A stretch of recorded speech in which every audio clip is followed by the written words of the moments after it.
All right, we are about 3 minutes past noon, so I will get started on my announcements for this presentation. The first announcement is that this is recorded. Hopefully that pinged when you came into the meeting, but this will be recorded. If you do not wish to be recorded, you can keep your camera off. And try to refrain from using your own name if that is something that you are concerned about. Recording will be shared in the future, and so that's part of why we recommend, if you do not wish your video to be seen, to keep your camera off. But my name is Teresa. I am a researcher at the Transforming Communities Institute, and I am facilitating this presentation today with our presenter, Julie Stevens. Julie will do the entirety of her presentation. I'll come back at the end with some more announcements, but Julie will be our main presenter. And before we get too far, also make sure that your Zoom name matches the name that you would want on continuing education certificates, if that's something that you're interested in. As well as if you are attending this event and would like those credits, you need to remain for the duration of the presentation.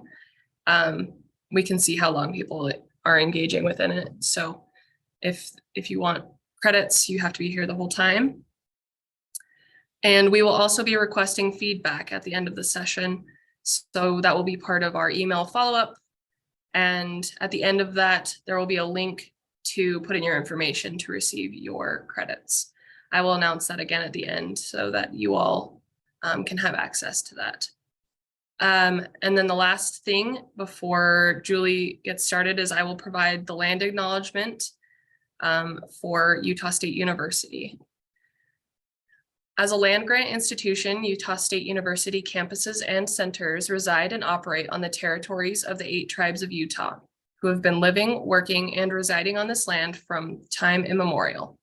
These tribes are the Confederated Tribes of the Goshute Indians, Navajo Nation, Ute Indian Tribe, Northwestern Band of Shoshone, Paiute Indian Tribe of Utah, San Juan Southern Paiute, Skull Valley Band of Goshute, and White Mesa Band of the Ute Mountain Ute. We acknowledge these lands carry the stories of these nations and their struggles for survival and identity. We recognize elders past and present as peoples who have cared for and continue to care for the land. In offering this land acknowledgement, we affirm Indigenous self-governance history, experiences, and resiliency of the Native people who are still here today. So thank you all for your time. And Julie, if you would like to introduce yourself and start your presentation. Thank you. Yat e bena, she Julie Stevens, shima nashtani tukchini. Shieja Belagana. So I welcome you all. And as a Navajo woman, I'll introduce myself in my language, and then I also present to you my clans. And our clans tell us where we come from. And it lets you know who I come from. And we start with the women in our family. So my mother's clan is Zuni, and also charcoal stream running red. And my father's clans are Bilagana, which is actually Caucasian in Navajo. And we actually now have language for specific cultures. So my family, my dad's side of the family actually is English and Welsh. But I struggle saying those in Navajo still. So we introduce ourselves because that's also allowing you to know where we come from, not just our people, but our area in which we come from within our native lands. So it gives a lot of information. As I start today, I would really like us to first create a space of the otherness meaning that we step into a place where we're going to have ideas flow and they're going to be different, possibly cause a conflict within ourselves. But I want us to like it's unloading what we think we know, what we think we believe, our preconceptions, and we come into the space like empty. So then that way, as we have this flow and exchange of information, we might have an emotion come up and I celebrate it, and I celebrate you for noticing and bringing that awareness to it and kind of see like where it's going. But let's not attach a label, an emotion to it quite yet. And then at the end of the conversation, as we step out of this side, we can think about it, and then we can decide what we want to do with the information. Whether we continue to stay, we allow the information to percolate a little bit, or if we choose to see where it was maybe causing conflict within our schemas and actively working on that. No matter where we are at in our stage, I applaud just the awareness and that we can have an open discussion today. Also, too, this might be uncomfortable for some, and that's okay.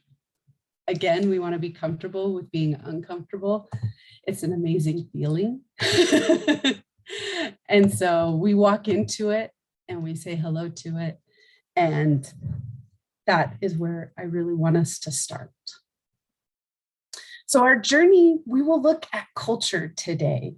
And I want us to also take a look at our history and see how the current behaviors are linked to that history, because then it could give us a different perspective on the behaviors that we're seeing. And then we'll bring it down to the micro level and look at like that individualized sense of how we can use this information. So I'm going to share my screen.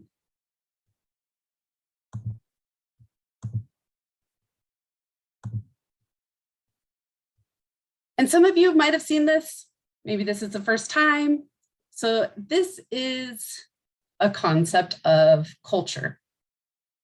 And with our culture, we have the surface level of our culture, and then we have the deeper levels of culture.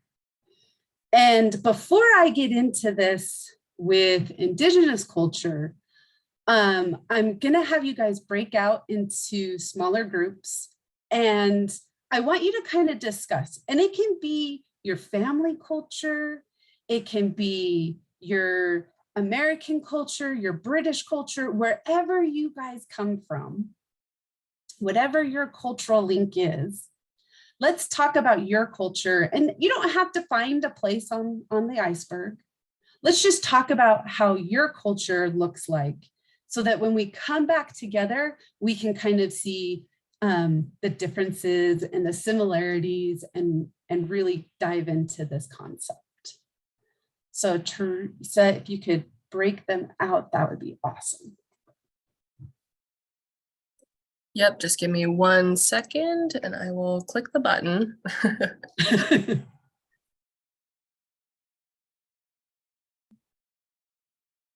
All right. Well, I hope that gave you a little bit of time to discuss. I know it wasn't a whole lot of time. Let me share my screen again. And what were some of the ideas that came up for your guys' culture? What did you see as culture?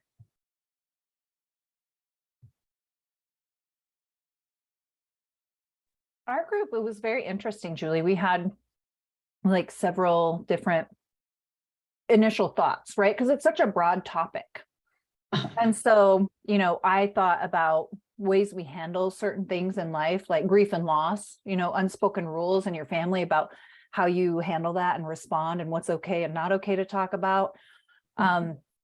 Conversations about blending families and, those cultures kind of coming together and learning about each other, about traditions of, the sort of, I don't know if I'm going to phrase this right, Melina, so you can correct me, but sort of those unspoken rules, like elders eat first at meals, And it's not something that's talked about, it's just what people know. And when you encounter other groups, right, you go out with people publicly that aren't maybe part of that group, they do things differently. And it would be so easy to just think that's so rude instead of, oh, it's a different culture, to frame it. Mhm. Awesome. Yeah, there was like so much in that. That was awesome though. Was there anything else that came up a little bit different?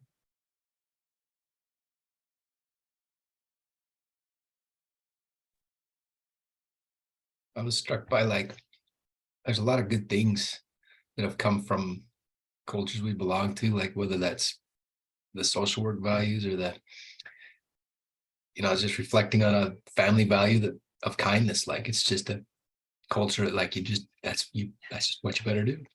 Anyway, so just a reflection. Yeah. So we gather other cultural ties, like to our social work culture or our family cultures. Like culture is such a big thing. And really, as I was thinking about how to discuss culture, is I want us to all see we all have our own culture. And it's different and it's similar.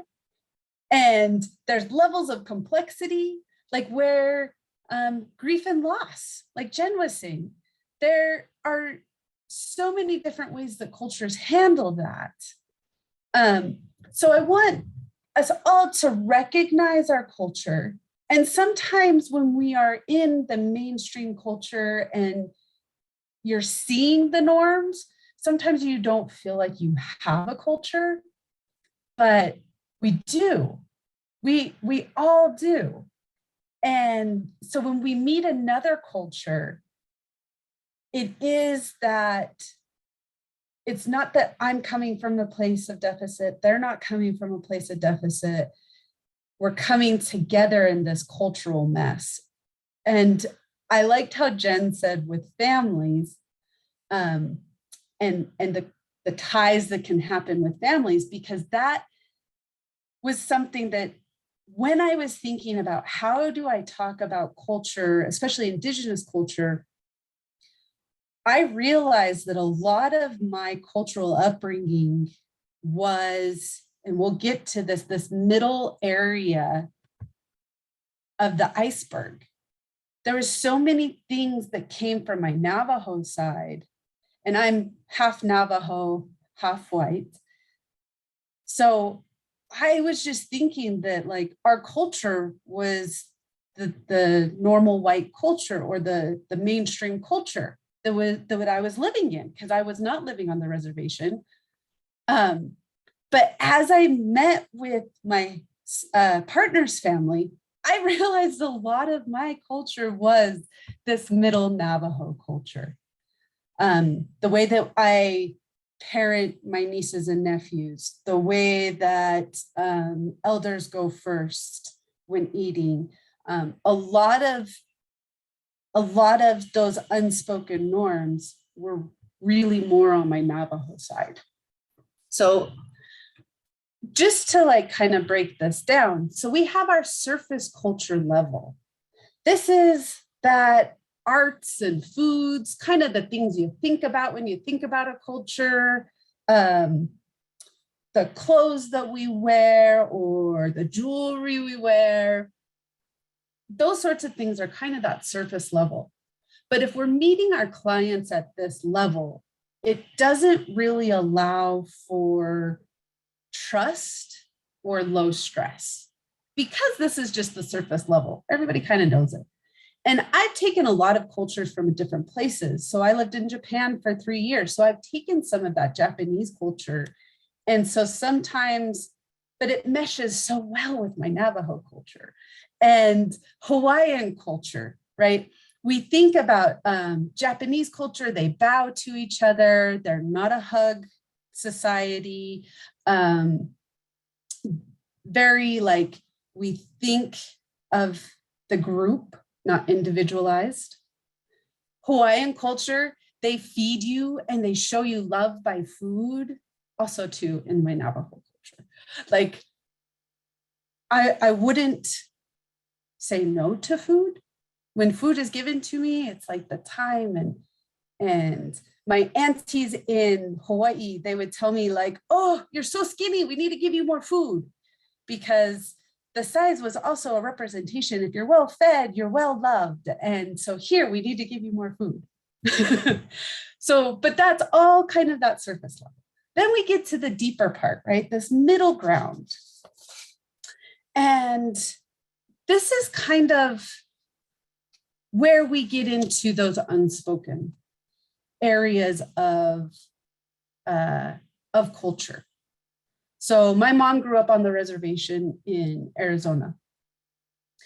She was like steeped in tradition. She spoke Navajo. She went to ceremonies. The lessons that she learned from like her day-to-day things were tied to the culture, and it's taught. Like cooking, you know, we tell our kids don't touch the stove because it's hot. So with all of our lessons that we teach, it's steeped in culture, in this deeper unconscious level of culture. That's where my mom grew up. I grew up in this area where my mom taught us things, but it wasn't a Navajo. And she instilled values in us. But it isn't until later when we asked her, like, Mom, I call my auntie grandma, but they don't call their aunties grandma. Like, they call them aunties and uncles and cousins. And in Navajo culture, we don't actually have a word in Navajo for cousins. They're our brothers and our sisters. And so that familial ties, all of that was just taught to us. Like that was just our norm. We didn't realize that it was actually tied to the language because I was growing up in this middle area. This is, if you can get into this kind of shallow area of culture, this is where we can start to create that trust with our clients. This is where we can start to ease the stress and build trust.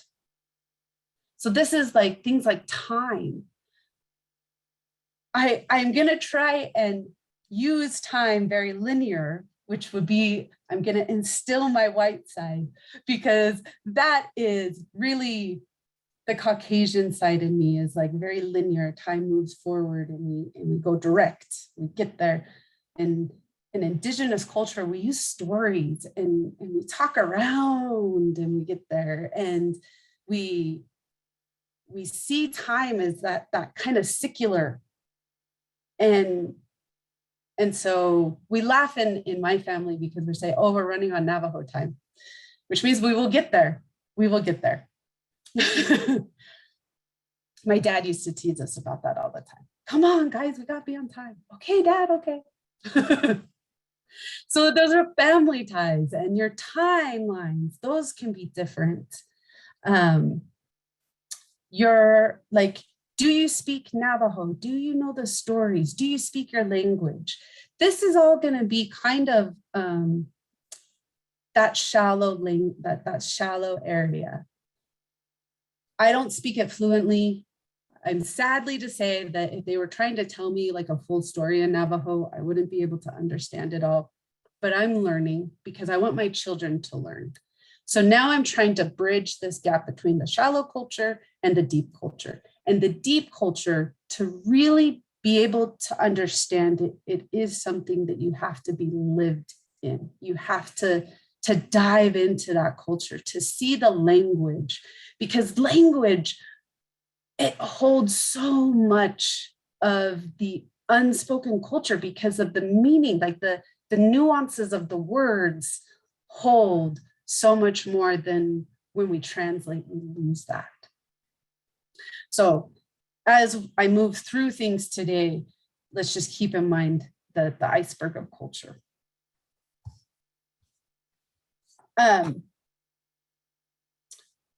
I kind of wanted to bring up history because that's going to lead us to understanding current behaviors. So, and it can also help us to understand some of the negative stereotypes that we might encounter or that we might have seen or that we might even hold when it comes to Indigenous populations. So as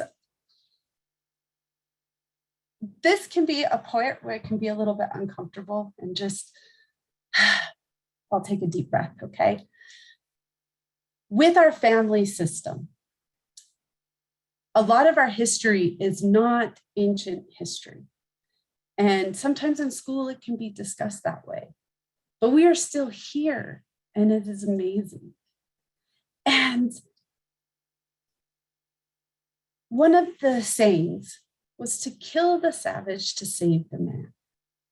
And I bring this up because boarding schools were introduced to try and save the Indigenous population in the sense of let's kill the savage to save the man. And what they ended up doing was to disrupt the parenting and the family. And they did that. They broke away. And this is the start of our historical trauma. Well, of this part of our historical trauma. Up to that point, we've been moved, we've been told we have to go places, we were genocide. So now we get to boarding school, they disrupt the family, they break it apart. Kids are growing up in boarding schools, they no longer get to be connected to their teachings, how to be a parent, how the family structure really works. And this isn't ancient history because my mother was a part of that boarding school process. So it's not that many generations away. When we look at that disruption, it can really paint the picture of high substance use in our Indigenous populations. How were they going to handle all of this emotional trauma, the generational trauma? They don't have the words for it. They're disconnected from that culture. So there's a whole lot of healing that needs to happen and that is starting to happen.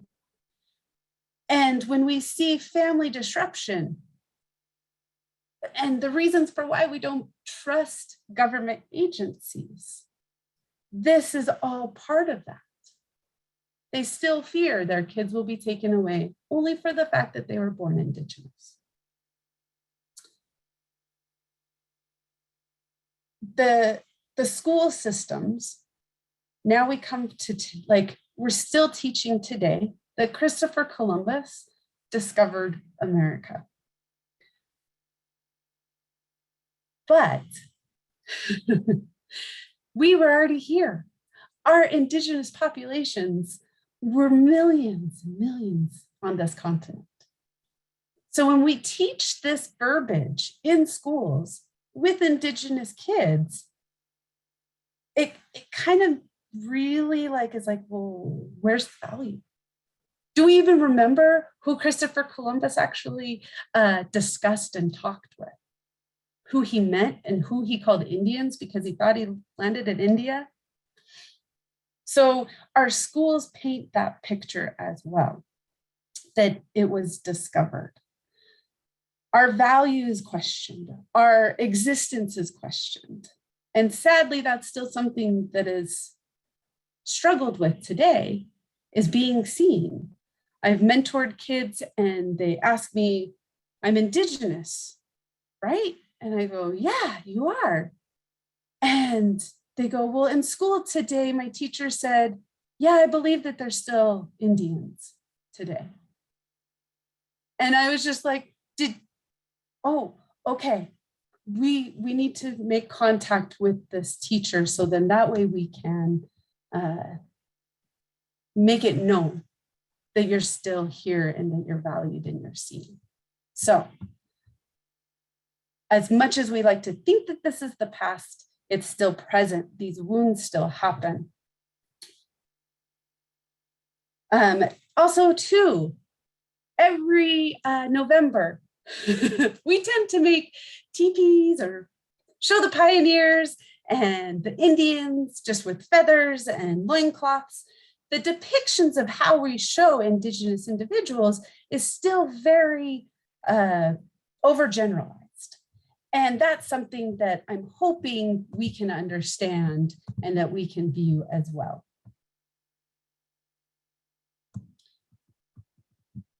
Yeah, and Rebecca, it's like, it is breaking those spirits of the people. So I love your input, thank you. Our languages and our religions, our stories, our places of where we're at, they all make us who we are.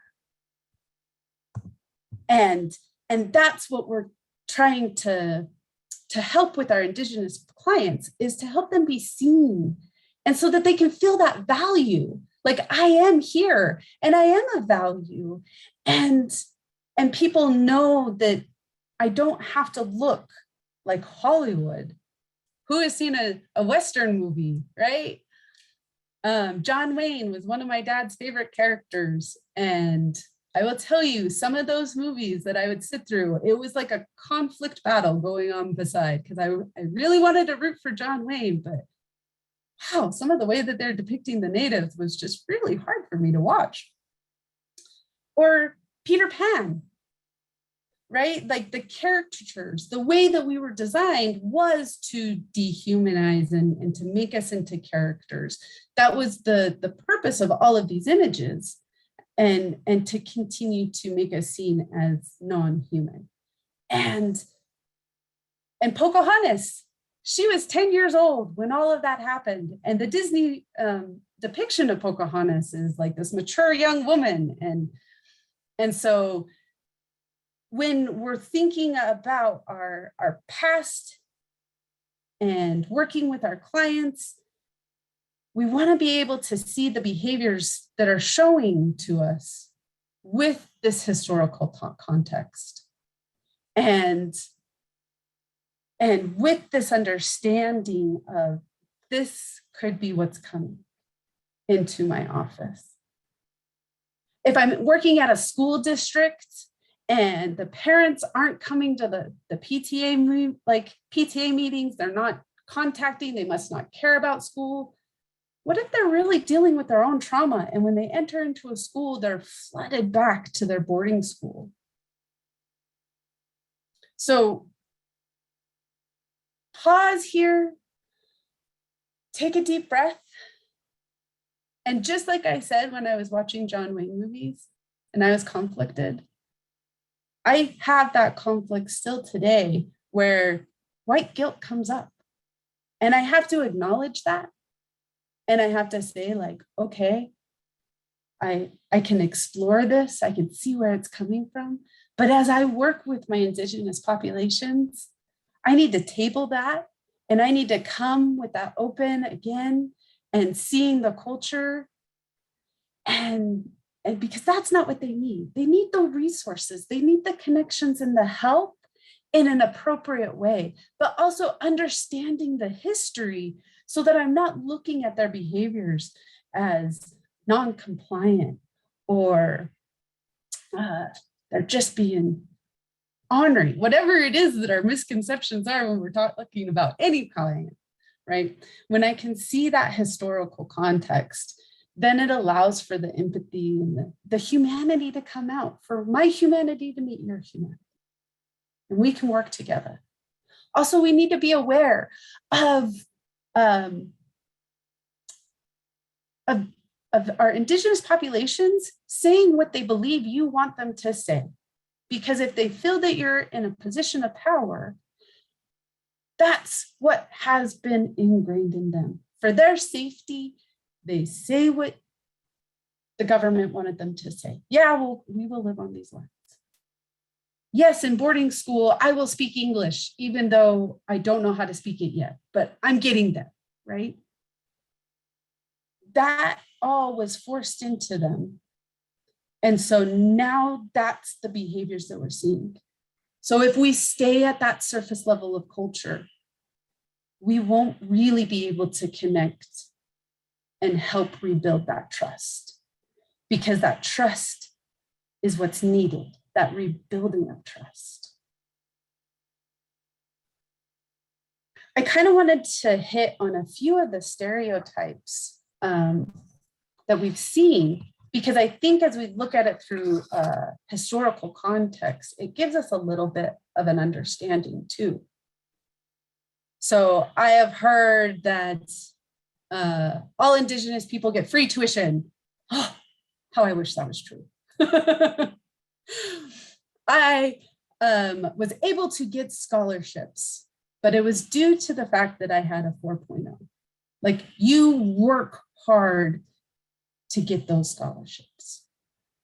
There was no free money for me. We don't pay taxes. Oh, that would be nice. Yes, I do pay taxes. That every Indigenous population just gets free money. No, no, not all Indigenous people get money from their tribes. Free healthcare. Okay, let's talk about this one for a minute. Free healthcare, the Indian Health Services was created due to treaties, which the US government broke every treaty with the Indigenous populations. So when we think about these treaties, we also think about how many people had to die to be able to get this healthcare. Also, the level of healthcare within IHS is like level D care. Also, too, there is mistrust with the healthcare system. And this is due to the history of experimentation, non-consent sterilization, and practices that were just performed. Several women would go in for appendectomies and they would be sterilized within that surgery.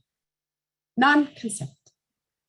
This was happening in the 70s and almost into the 80s. Several, when they would get routine checkups with their dental, they would have root canals done just because they needed to practice. The dentist needed to practice. Wasn't needed, wasn't consented, it was just done. So when we talk about healthcare and accessing healthcare, this is also a part of that puzzle of when we're trying to connect resources, how do we go about it in a trauma-informed way to help our clients to build that trust? Also, too, we have blood quantum. So I have a certificate of Indian blood that tells how much I am considered Navajo. I have to have that to be part of my tribe, to be federally recognized. There are about 547 federally recognized tribes within the US, just the United States, but there's hundreds more that are not federally recognized. So they do not get access to these things. Also, too, my kids are gonna have to think about who they're gonna marry because they are a quarter Navajo.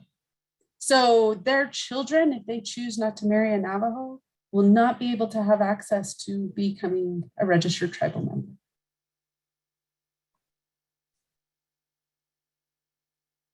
All of this history is to bring about this trauma-informed care that I'm hoping that we can work with our clients. We are still here. Indigenous people are still here. We have amazing cultures. We have amazing practices. And one thing that I would have or ask of you today is to find out who the tribes in your area that you serve. See who you can reach out to start creating a relationship with tribal leaders. Because one of the things that make Indigenous people so tired is that when you come in as a client and you're asked to teach them about your culture, Now, don't get me wrong. If there's something that you have a question about, then that's acceptable, but don't make your client be the one to be your teacher. We need to do the work to know our Indigenous groups.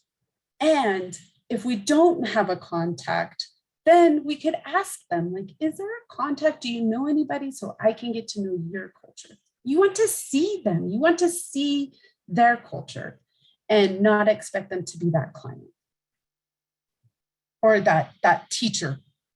That's a really awkward place to be, a client and a teacher. It really does disrupt some of that trust in the roles. So I hope that you can see that as we looked at the history, it leads to these behaviors that we see now.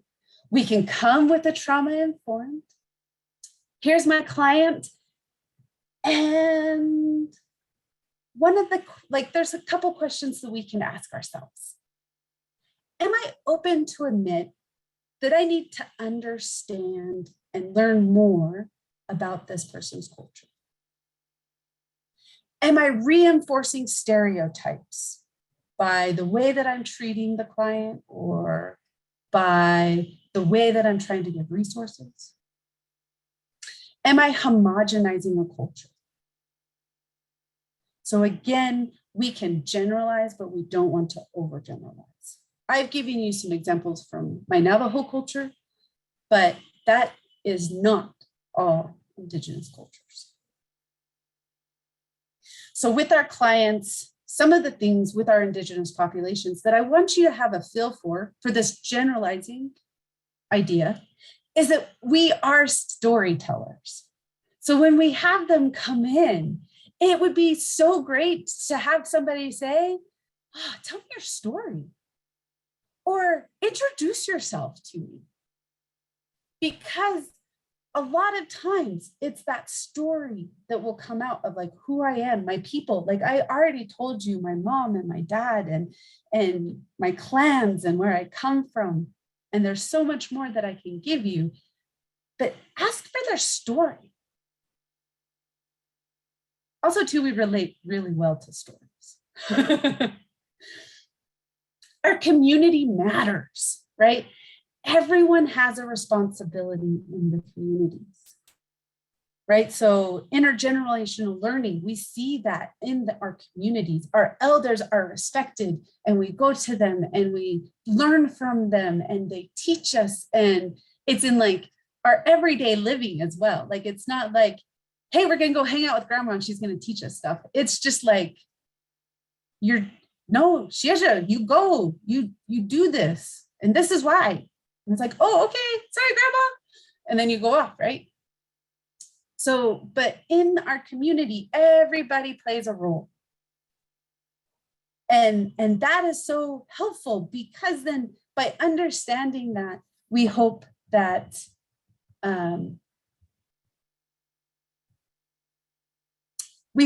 by understanding those roles, you're able to see how you can connect and help.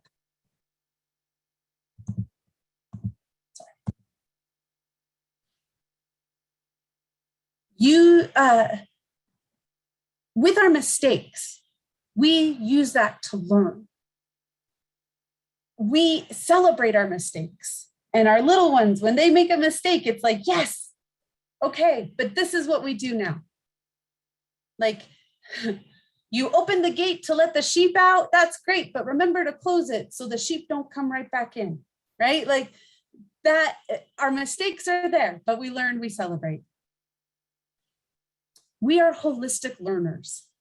So as I paint this picture of the iceberg, and I know it's been up here and you guys might be tired of seeing it, this shows that whole view of where we're going and how I hope that everything kind of falls into place. So when we're giving skills or we're giving resources, paint that picture, see how everything's connected. How is this gonna help? How is this one little piece fit into the puzzle? Because it's really hard when you just give me a border and there's nothing there. We have a sense of reciprocity with the earth. We feel that the earth can heal us and that we have stewardship with the earth and that we want to take care of the earth because the earth takes care of us. One of my greatest teachers is the earth. She grounds me. She teaches me how to be a good mother and a good steward.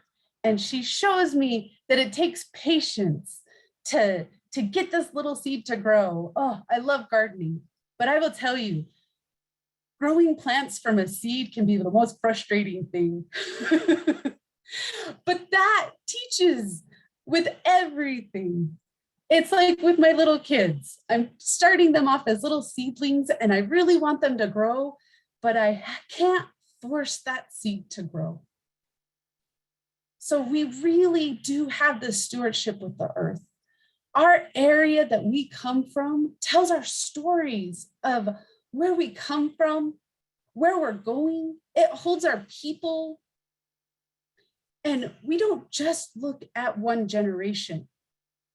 We look at 7 generations behind us. We look at 7 generations in front of us. And that's why we cry out to take care of our mother, of our earth, because we want her to be here for 7 generations to help all of us grow and to teach us. So bringing in nature, how can I relate? How can I bring this to my clients? Because this is their spirit. It's just awesome when we can connect what they have and what we're trying to bring to the table. So those are like my key points of when we're working individualized, really to make sure that our clients feel seen, because we are still here. We are all miracles. We have overcome all of history's oppressions and traumas.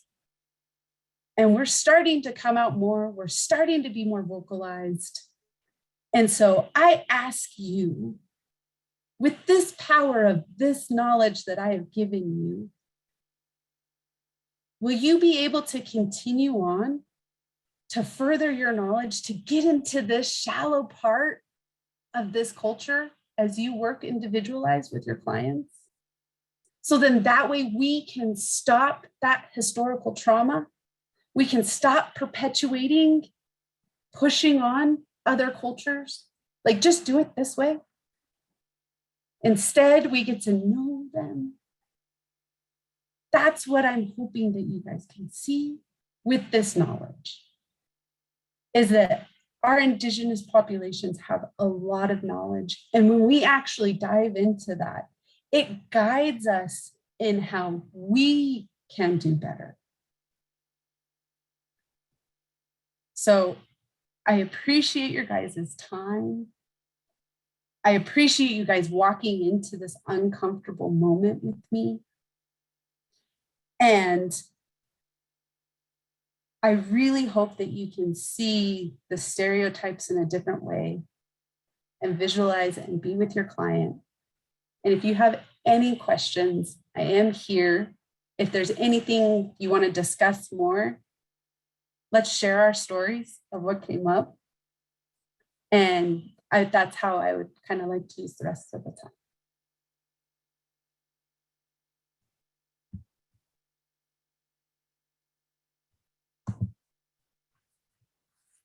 So does anybody have any questions? Or a story of how their journey was? So just, I don't want to monopolize the time at all, but I'm curious, Julie, when I'm working with clients, I'm a big fan of transparency and making observations, right? And so on your glacier graphic, I think some of that is the, shallow and deeper layer of verbalizing. So it sounds like this is a rule in your family, like this is some of your family culture, acknowledging that. Is that something that's like helpful in working with I think it's helpful with most people, but like, I guess what I'm saying is like, is that a way that would be utilizing that model with a Native American client potentially, like being able to get at that and verbalize that, or are there other ways of bringing that in that are more subtle? And I know that it's, a lot of narrative stuff. And so I want to be able to figure out how to get there. Yeah. So you can create, like, using the observations and noticing like, oh, this is part of that shallow culture that you're talking about, which if I was like in my younger age, I wouldn't be able to verbalize that my family culture was actually Navajo. I thought it was very Eurocentric. It's only now that I see like my partner's family and my family, like, oh my gosh, that is Navajo. Like, so yes, verbalizing can help. Also too, what can be really helpful in getting into like that shallow area, again, is knowing your tribes in your area, reaching out to, so there's the Urban Indian Center in Salt Lake. They are an amazing contact for anybody, really. And they can help kind of lead you to cultural leaders. And just have a conversation, just be like, hey, can I indulge in a story with you so that I can understand this culture? If that helps. Yeah, thanks. Okay. You said your mom was part of the boarding school program? Yes. I just wondered if you could say more about that. So on the Navajo reservation, they did not have public education. It was boarding school, and different areas got sent to different boarding schools. And my mom, luckily, unluckily, was able to stay closer to home. When they go to the boarding school, they are stripped of all things Native, cultural, traditional, and they were given Eurocentric clothing, haircuts. We couldn't wear our jewelry. You couldn't speak your native tongue. And if her and her sister were caught, or anybody was caught talking in their native languages, they were beaten and punished. So there was a lot of that oppression of your culture is bad. Your traditions are bad and shameful. And so we see a lot of that in our generation, our boarding school generations. And they're torn. Do I teach my kids tradition? And they're like conflicted by this. Some were like, I am teaching you our traditions and here we go. But then there's others that were like, feels that shame and that guilt. So then they didn't even want to talk Navajo. They didn't want their kids to be seen or hurt or seen as less than. So it was a protective factor. So you see this happening with Indigenous populations. And then my mom, until the age of 9, she was in boarding schools. And then she was placed through the LDS church. They did a placement program. So my mom, at the age of 9, got shipped from Arizona to a family in Fillmore, Utah. And she lived with them until I believe she was a freshman in high school. And she would live with them for the school year. And then she would go home for the summer with her family. And this was better for most. My mom, thankfully, she had an amazing experience. Her foster parents are like our family, and they've adopted us and we've adopted them. in that sense. But out of my 4 other aunties and my 2 other uncles, they all had really rough experiences. So that's kind of like what you're seeing when you're working with Indigenous populations is here's this great opportunity. Okay, we're going to take this opportunity, right? My grandma was like, you guys have to get an education. You need this education. And all of my aunties and my uncles, they got education. But it was so hard because they're having to face this dual world of how do I be Navajo? How do I take on this culture? How do I bring it back? My tribe doesn't really want me back. Because there's racism on both sides. My mom, because she chose to live off of the reservation, she's not seen as a true Navajo. Oh, you chose to live that way. You don't understand our traditions. But then the others that go back to the reservation, they have to decide, was this education here? Let me try and help, and let's work through this traditional and educated view of moving forward. But then they're met with distrust because they've allowed people to come on. They were forced to have people come on and say, let's try something new. So this is a lot of what you're going to see is shame and guilt. And now everybody wants to be Indigenous. But we were beaten when we were trying to be Indigenous. So understanding that trauma as well, and that cultural piece, and fighting the stereotypes. Like, this is why the stereotypes or mascots can be seen as really hurtful, because it is dehumanizing. You misuse our culture. You think putting like a headdress and like painting your face.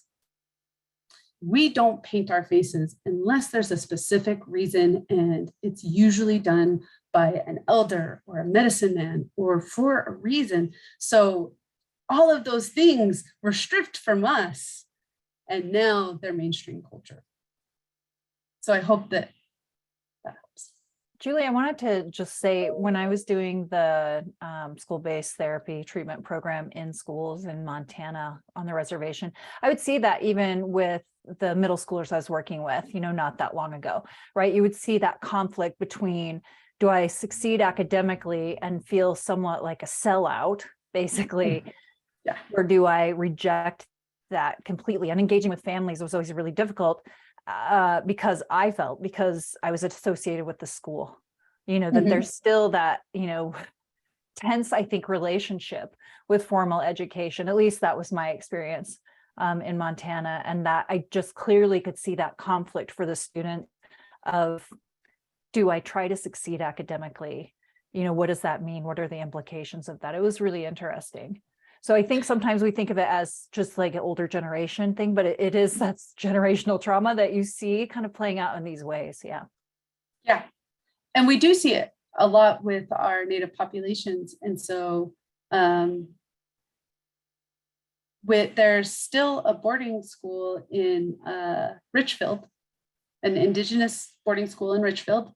And they have this struggle. Those kids, they have to decide, like, their family is telling them, go get educated. But then could be other family members that's like, why do you want to be like, why are you going to go and just be white? And I say that term, not meaning to create defensiveness, but it is, my mom used to get called apple, red skin on the outside, white on the inside. So there's a lot of this conflict that even happens today. And I'm hopeful that there is a change with more education, and they're really trying to go back to the reservation. But that, I think, also needs to be a discussion with some of our students at all levels, is you're getting educated. What if you're not welcome back on your reservation? Where do you go? What would you like to see yourself? because then I think it also opens up the possibility. But also too, with my cousins getting an education, there was a lot of that stigma. But I'm hopeful that it will start to change. But know that that's what your clients are facing. And each child is having to face that and decide that and weigh those heavy thoughts. And part of my family supports me, part of my family doesn't. And then also too, my family is supportive, yet they can't be involved because they have so much trauma. But they're trying to push me to get educated, but still walking into the building. So that's another historical piece that needs to be seen, is that these kids might really enjoy education, yet that their family doesn't really support it, or their area doesn't support it. So they're having to fight this struggle as well. But the implications are so huge. If we look at education as this, catalyst for success for some things, right? That, it's so complex, and looking at that avenue being much more fraught for that population, what that really looks like and what it means for them, it makes me sad, that it's, it's really frustrating. And just this perspectives that some of the people in the schools, the teachers and some of the people, even that, my behavior specialist would say things about Native Americans, and I would just get so angry. And I'm just like, you need to understand where this is coming from. This is not like this inherent trait, these ideas that people have, really frustrating, but super important. I think, especially that school piece for me, just because I've done school-based stuff so much and seeing it so overtly and prevalently. Yeah. And it really is like our culture iceberg could be flipped into behavior iceberg, right? Really easily in the same context.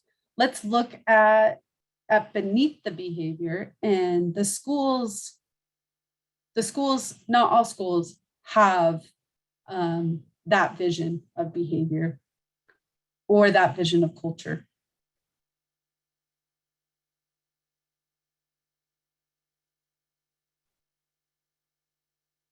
So Reese, I hope that dived in enough. If there was something specific, I can always go back to it too.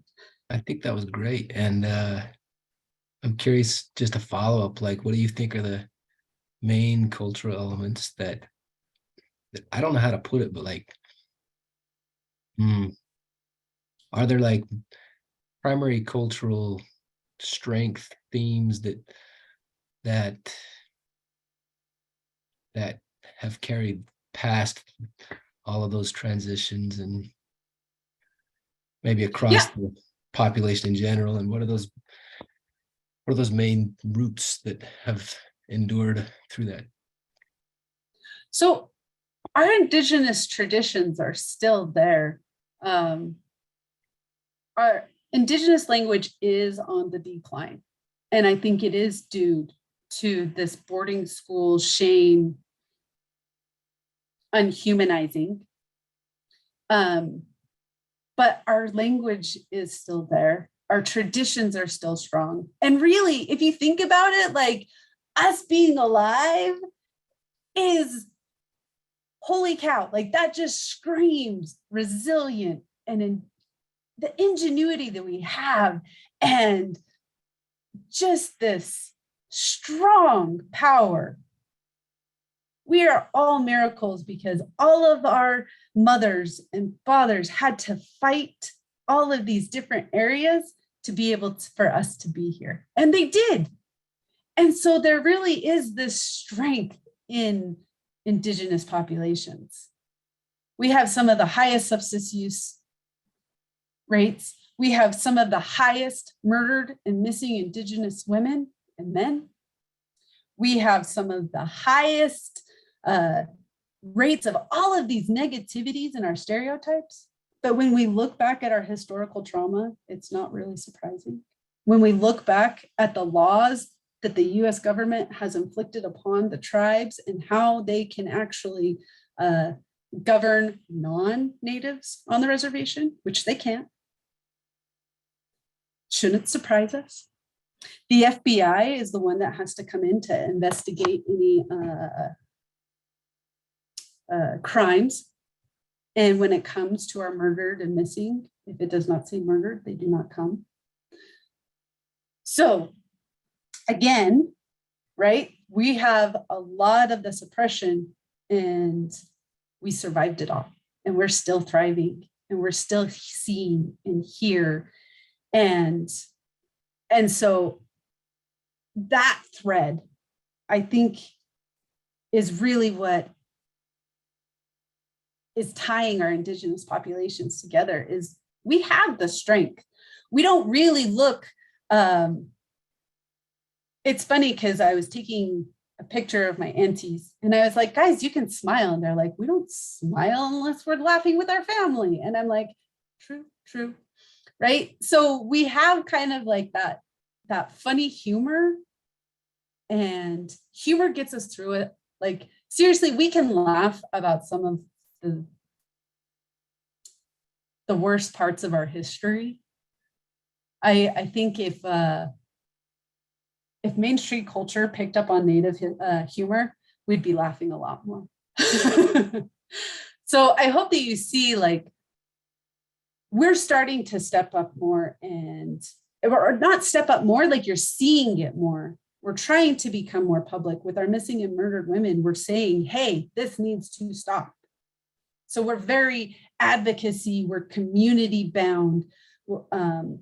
Our family is not just our immediate family. Like I said, we don't have a word for cousins. They're our brothers and our sisters.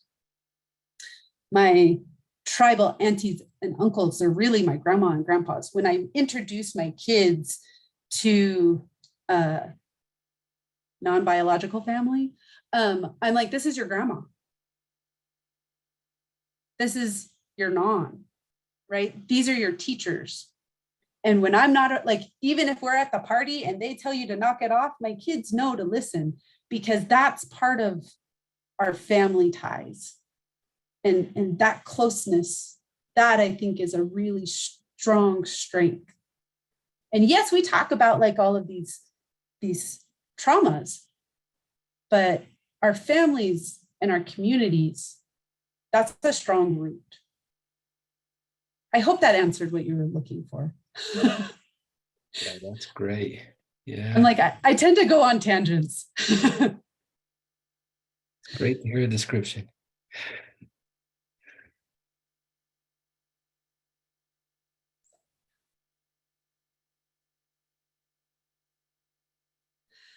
Yeah.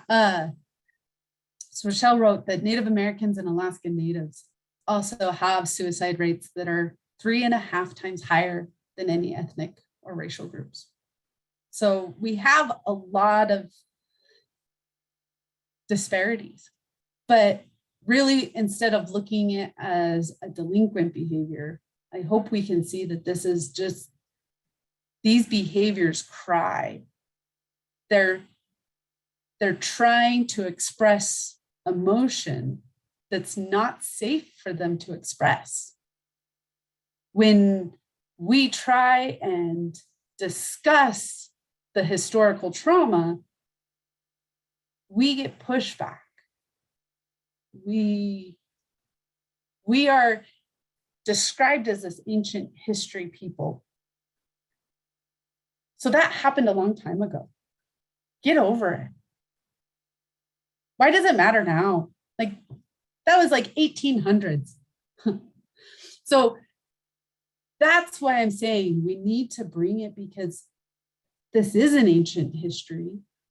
We need to see them, their generations of trauma, because all of them have impacted and hit our young ones even today. So that's a space that, like, that's why I'm asking, when we talk about culture, when we feel defensiveness come up or we feel white guilt come up, let's recognize that that's happening. Explore it on your own. This is the part that I ask you each to do individually. So then that way, when you have your Indigenous population in front of you, that we don't bring that in, that we don't give space to, I hear you, and allows for that healing to take place.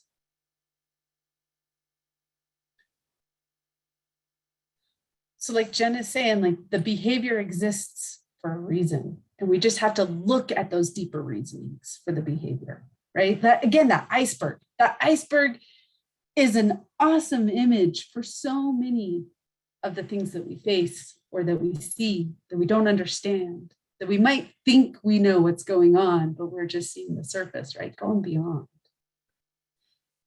So I love how Jen says, like, it's not the culture that it's attributed to. It's to the experiences of the culture, like the boarding school. That's what's resulting in these higher incidences of suicide or substance abuse. Or, you know, I look at the way that my family, all of them, how we all parent, how we all trip up, and how some really got a better view than others, right? And when some have problems and their kids go and live with their grandmas, to me, that's just like, yeah, that's a no-brainer. They didn't have a view of how to be the parent that they wanted to be, right? They hadn't healed yet. Also, too, not all kids come in willing ways. So we have to look at that and be able to understand when we work with our Indigenous populations, really being like, instead of stepping in with our culture in parenting, let's look at your culture as a guide, because your traditions and your culture is still here. In Phoenix, the Phoenix Indian Center, they do a 2-world parenting education, which it's free. So if any of you jump on and want to use that as an access, like that can give insight as well into this concept of living in 2 worlds. And how do I help a parent be the absolute best parent that they want? Because no parent wants to fail at that job. They all want to succeed. So how do we bring in their culture and their traditions and help them heal? Because when I talk about culture with my mom, or when I try and get her to teach me Navajo, whoa, there's a lot that comes up. And so I go to my aunties, and then I speak to my mom in Navajo, and then there's not so much of that shame. But if she has to teach me, she has to feel that, right? But I can go back to my culture, and I can contact these other people within that know my traditions, and I can say, teach me. And then I can go to my mom and be like, look, Mom, this is what we're doing. And she's so happy. And then she can talk to my kids, and she doesn't have like the shame or guilt that comes up if I ask her to teach. So when we look at families as well, and we're working with them, that could be a piece as well. They can't teach their kids because now they're endangering their kids. Now what happens if they had, like, who's going to beat them, right? So finding those connections can really help.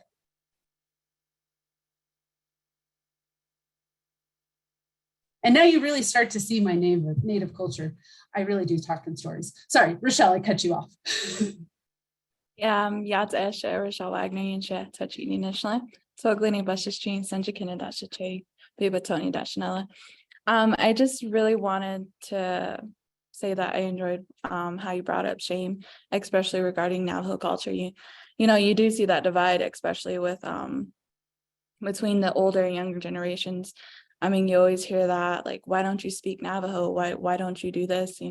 And you always feel that deep-rooted guilt. And working as a family health coach in some of these programs, you see that in the youth.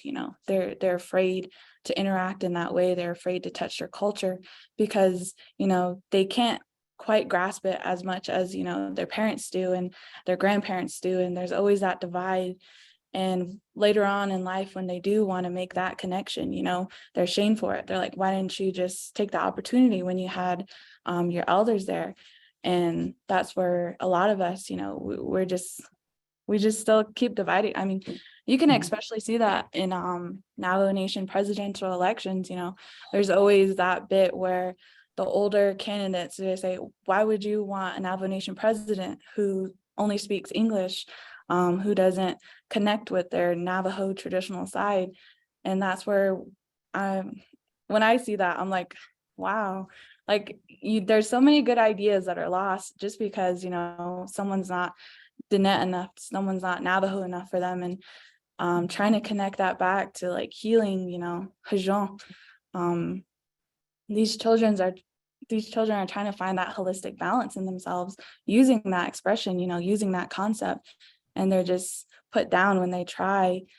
And it is sad to see that Navajo culture language programs, a lot of them just stay on the fundamentals and they're not able to reach that expert level. And that's where, teachers are say, oh, well, you should be learning that at home. But there's still that misconception that, people do speak that at home. Coming from my household, I wasn't able to get that from my grandparent or my mom. My grandmother, she actually was put in that boarding school, and being sucked into how religious indoctrination, it really stopped her. To this day, she doesn't really connect to that side of her tradition.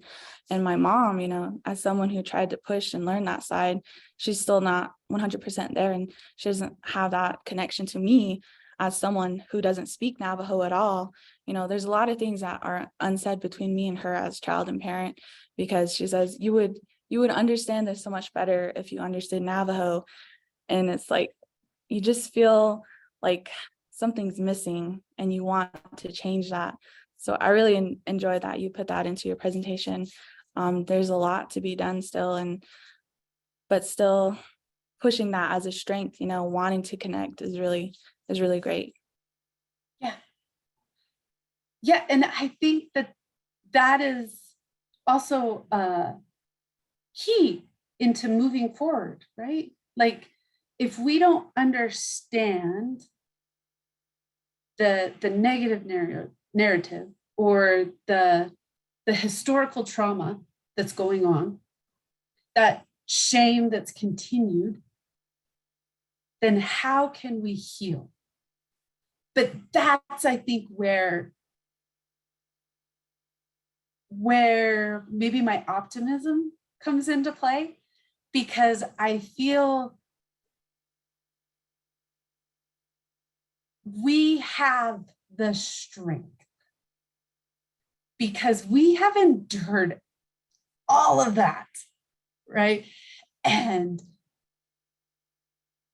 it gives us this, yeah, I'm Indigenous, and now I can say it with pride, and I'm not going to get beaten down by it, because now that narrative is starting to change. So also too, I think, right, that can be the positive, the leaping, like, let's heal. Let's speak about the trauma. Let's all understand that that's a part of our history and that shame is there, so that we can, like, pierce it.